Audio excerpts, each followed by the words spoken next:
Le miroir des illusions.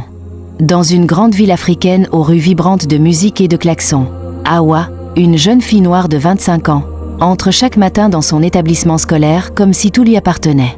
Ses cheveux soigneusement tressés, sa démarche fière et son sourire volontairement hautain la faisaient remarquer de tous. Elle se voyait comme la reine de l'école, la plus belle, la plus désirée. Dans la cour, entourée d'admirateurs muets, Hawa se caressait les mèches de ses cheveux et lançait des regards de supériorité aux autres filles. Certaines l'admiraient, d'autres l'enviaient, mais toutes savaient qu'elle se croyait intouchable.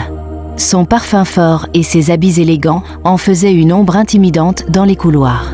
Fatou, son amie d'enfance, s'approcha doucement. « Hawa, la beauté passe vite, ne laisse pas ton orgueil effacer ton cœur. » Mais Hawa éclata d'un rire moqueur, levant les yeux au ciel. Elle rejeta la main tendue de Fatou comme si elle n'était qu'un simple chiffon. Les spectateurs autour ricanèrent, renforçant encore son arrogance.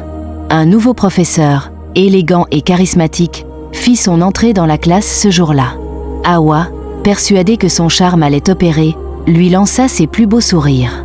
Mais à la surprise générale, le regard du professeur se posa non pas sur elle, mais sur Fatou, la discrète, la sincère.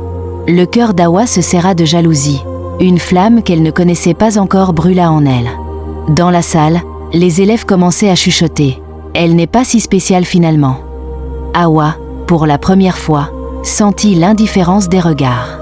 Sa fierté s'effritait, et son rire qui résonnait autrefois comme une cloche dominatrice devint un simple écho vide dans les couloirs. Fatou, quant à elle, brillait d'une lumière humble que personne n'avait remarquée jusque-là. Seule sur un banc, Hawa entendit encore la voix de Fatou dans sa tête. La beauté passe vite. Elle comprit que la vraie valeur ne se mesure pas au miroir, mais à la manière dont on traite les autres. Ses larmes, invisibles pour le reste du monde, furent le début d'une remise en question douloureuse mais nécessaire. Et tandis que le soleil se couchait sur la ville, Hawa sentit que son histoire ne faisait que commencer. Morale. La beauté peut attirer les regards, mais seule l'humilité attire les cœurs. Histoire à suivre dans le prochain chapitre.